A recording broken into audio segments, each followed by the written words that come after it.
Lucas capítulo 8, a partir do versículo 22. Lucas 8, a partir do 22. Amém? Amém. Lucas 8, a partir do 22. E aconteceu que em um daqueles dias entrou um barco com seus discípulos e disse-lhes: passemos para outra banda do lago. E partiram. Navegando eles, adormeceu, e sobreveio uma tempestade de vento no lago, e o barco enchia-se de água, estando eles em perigo. E chegando-se a ele, o despertaram, dizendo: mestre, mestre, estamos perecendo. E ele, levantando-se, repreendeu o vento e a fúria da água, e cessaram, e fez-se bonança. E disse-lhes: onde está a vossa fé? E eles, temendo, maravilharam-se, dizendo uns aos outros: quem é este que até os ventos e a água manda, e lhe obedece? Aleluia! Este é o nosso Deus, este é o nosso Jesus Cristo. Quem glorifica a Deus pelo Senhor Jesus Cristo? Aleluia. Queridos, tempestades fazem parte da vida, e existem vários tipos de tempestades. Nós estamos aí com as previsões o tempo todo falando de ventos fortes, chuvas fortes, temporais de granizo. Então a gente fica até meio apreensivo. Em 2011, na cidade de Reserva, ainda pastoreava lá, deu uma chuva de granizo. Olha, gente, granizo tamanho de ovo, mais ou menos. Arrebentou a cidade, né? Reserva é uma cidade pequena. Quem conhece Reserva? Tem alguns irmãos que conhecem. Uma cidade pequena, arrebentou só a cidade. Só a cidade. E a região rural, por volta, nada. Parece que foi um tratamento de Deus com a cidade. Nós estávamos fazendo uma caminhada, eu, a Letícia e o Victor. E quando nós estávamos voltando, quando nós estávamos indo, o tempo escureceu assim, o céu escuro, muito escuro. Aí nós ali, despreocupados, vai vir chuva, conversando. Fala a Deus. E a hora que nós estávamos voltando, começou uma chuva e deu granizo, só que granizo pequeno, nós nos escondemos. Eu tinha deixado meu carro num posto, que é um posto que fica assim, na PR, que vai em direção a Cândido de Abreu, saindo da cidade de Reserva. Talvez o irmão Nelson até conhece lá o posto, perto do lago, um posto bem na esquina, assim, indo para Cândido de Abreu. Tinha deixado meu carro lá, um Gol quadrado ainda. E ele ficou lá descansando, nós fomos fazendo caminhando. E, gente, nós retornando para a cidade, na nossa caminhada, deu essa chuva, nos escondemos, daí parou. Aí voltamos, já sentimos um fresco, né, um frescor, por causa da chuva. Aí pegamos o carro e fomos para comprar pão. Chegamos no primeiro mercado, onde eu ia comprar pão, 6h pouco da tarde, o mercado fechado. Por que fechado o mercado? Sendo que sempre fecha às 8. Aí vamos em outro mercado. Chegamos no outro mercado, mercado Lobas. Gente, não tinha uma alma viva dentro do mercado. Só nós chegamos no mercado para comprar pão. E a hora que eu fui, uma atendente reclamando com a outra: por que não fecha logo esse mercado? Eu pensei: meu Deus, está estranho. Aí nós peguei, acho que uma meia dúzia de pães ali, fomos para casa. Quando chegamos em casa, na igreja, a Ellen saiu ao nosso encontro chorando. Gente, ela tinha chorado tanto que ela estava com uma voz rouca, eletrônica. Ela falou assim: quebrou tudo. Misericórdia. Ali já me amoleceu as pernas.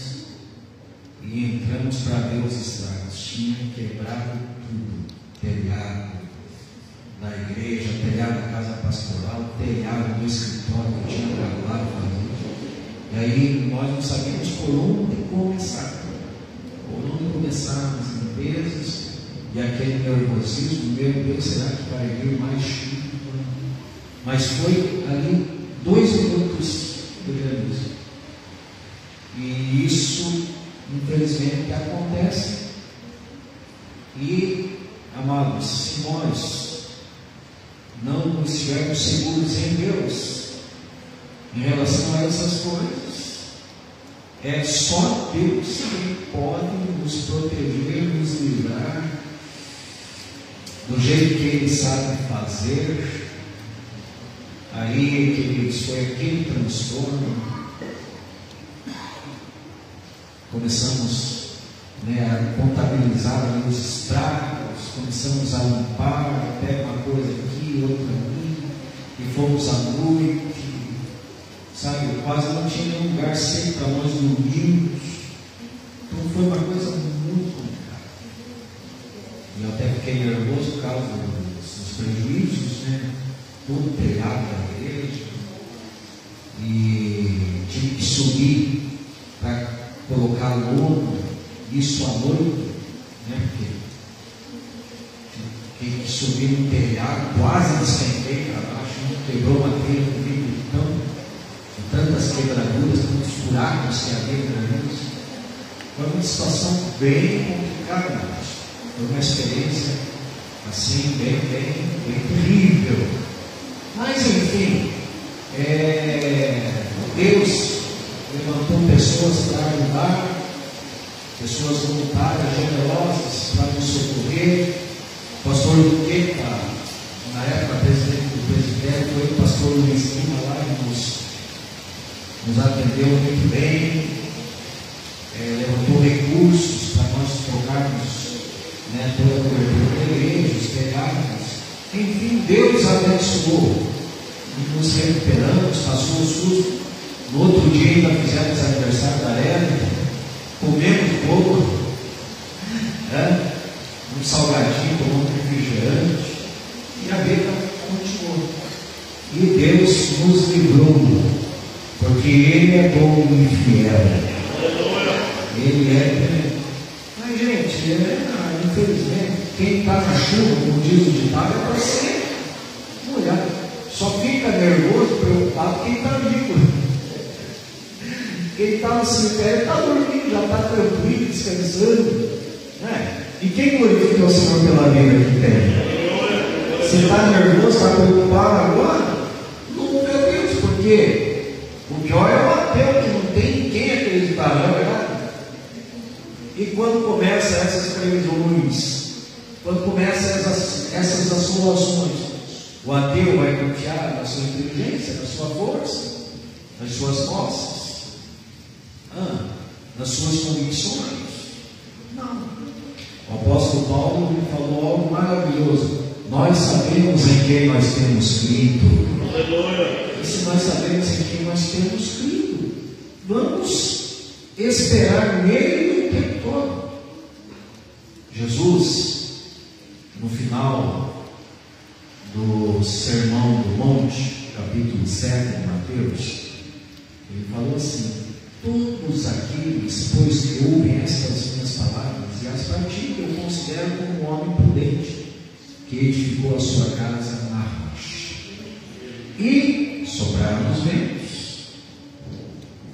desceu a chuva, correram os rios e deram contra a casa, mas a casa não caiu, porque ela está edificada na rocha. Mas Jesus não falou que não haveria livramento. Eu vou livrar a casa da chuva, do rio e do vento.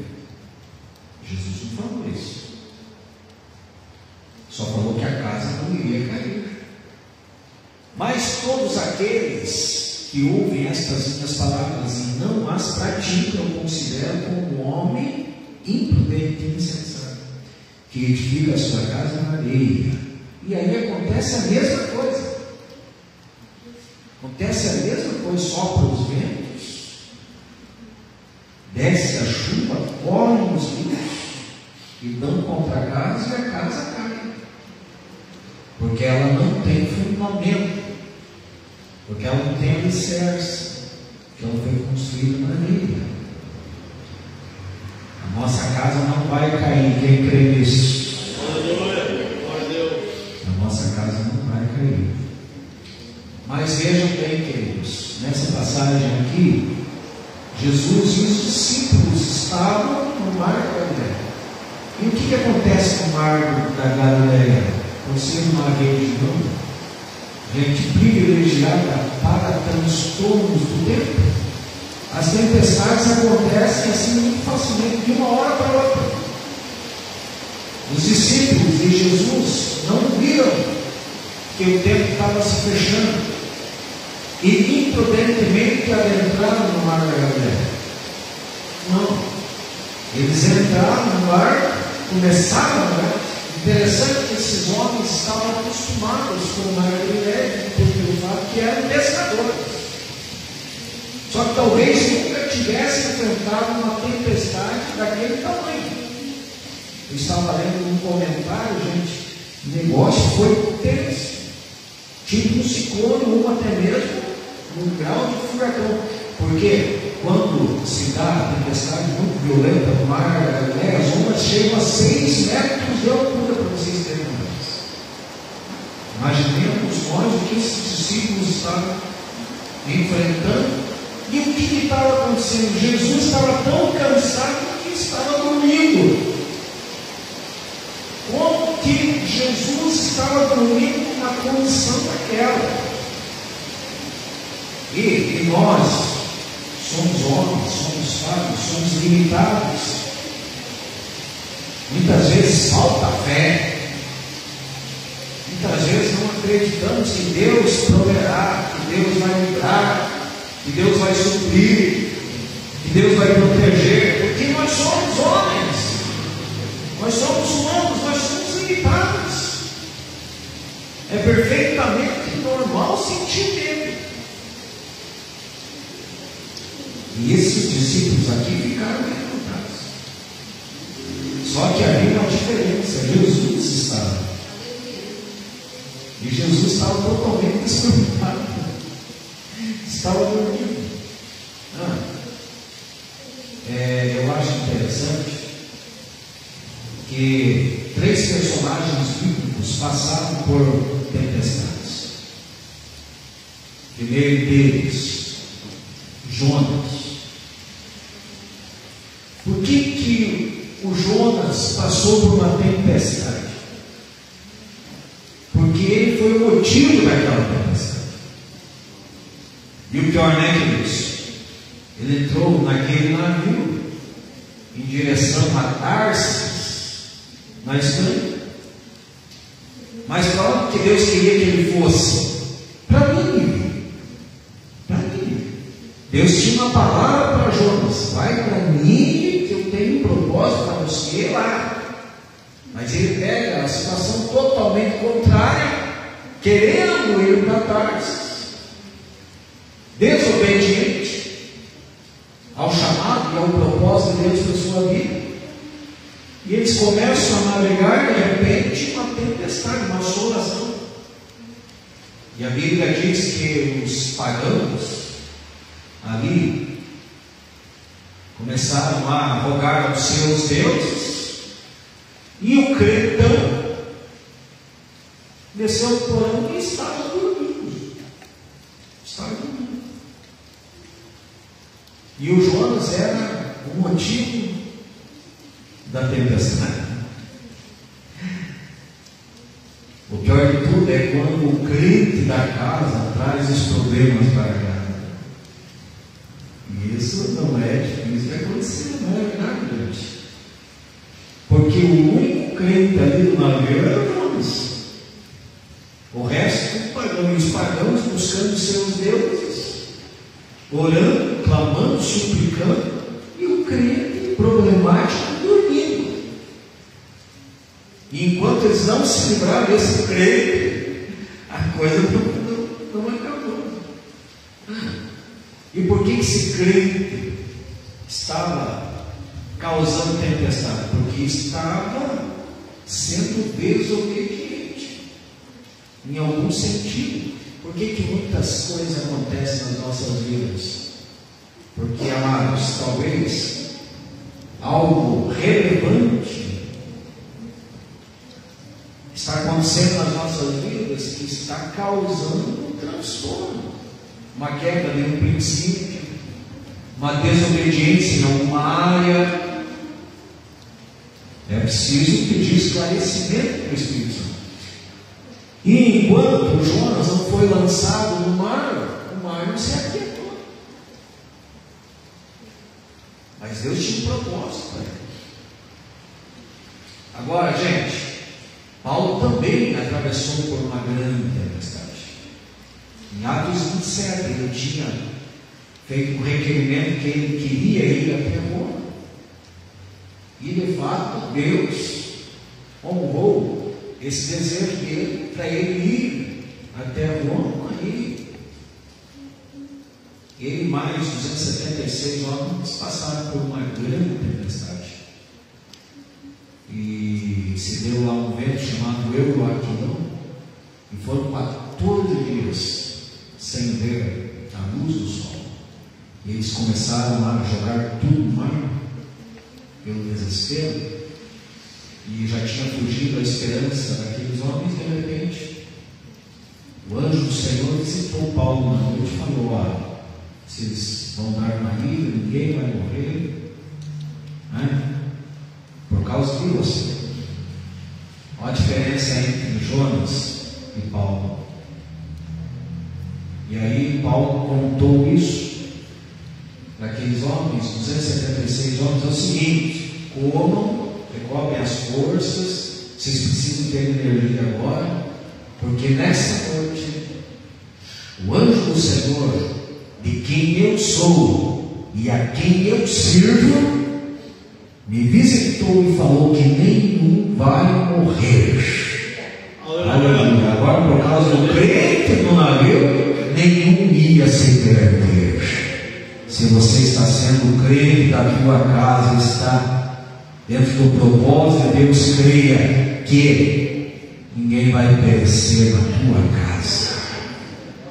Em nome de Jesus. Quem recebe esta palavra que vem do trono da graça e que possa fazer diferença no teu coração nessa palavra. A diferença entre Jonas e Paulo. Jonas, o crente dormiu, o problema do navio. Paulo, que teve lá, uma experiência com anjo. No final das contas, o navio se espatifou todo. Ainda bem que eles estavam perto daí, Malta, e ninguém morreu por causa do homem de Deus. Os que sabiam nadar, nadaram. Os que seguraram um destroço do navio foram e chegaram, conseguiram chegar na ilha de Malta. E, gente, o nome do Senhor foi glorificado, porque a obra foi feita naquela ilha. Paulo já chegando, a cobra mordeu ele, foi catar cavalo lá para fazer um fogo, a cobra grudou na mão dele. Olha, esse homem realmente é um pecador, é livre da tempestade, e ainda veio uma víbora, e os bárbaros, as pessoas da ilha ficaram esperando Paulo morrer, mas ele não morreu, porque Deus estava com ele e deu o livramento. Ele chegou chegando, curando, pregando a palavra, e a obra de Deus foi feita. Mas nesse caso aqui, queridos, quem estava dormindo no barco era o Salvador de todos. Aleluia! E os homens ali desesperados, e até indagaram com Jesus, Até indagaram, despertaram ele dizendo: mestre, mestre, estamos perecendo. Essa passagem aqui está nos 3 evangelhos sinóticos: Mateus, Marcos e Lucas. Está em Mateus 8, do 23 ao 27. Está em Marcos 4, do 35 ao 41. E está em Lucas 8, o texto que nós lemos, do 22 ao 25. Mas acompanhe comigo, se você puder, em Marcos 4, a palavra dos discípulos a Jesus. Marcos 4, versículo 38. Eu já estou partindo para a parte final. Acompanhe comigo. Marcos 4, versículo 38 diz assim: e ele estava na polpa dormindo sobre uma almofada, e despertaram-no, dizendo-lhe: mestre, não te importa que pereçamos? Olha a palavra dos discípulos para Jesus. Na passagem de Mateus 8 também está parecido a fala dos discípulos. Mateus 8, 25. E os seus discípulos, aproximando-se, o despertaram, dizendo: Senhor, salva-nos, que perecemos. Versículo 26, Mateus 8. E ele disse-lhes: por que temeis, homens de pequena fé? Jesus deu um chacoalhão neles, falou da fé deles, mas não deixou de agir, não deixou de estender as mãos e repreender algo, porque Ele age por quem Ele é. Deus bondoso, gracioso, misericordioso, que tem todo o poder nos céus, na terra e debaixo da terra. E tudo tem que se submeter ao poderio do Senhor Jesus. Então creia, coloque as suas causas diante dele.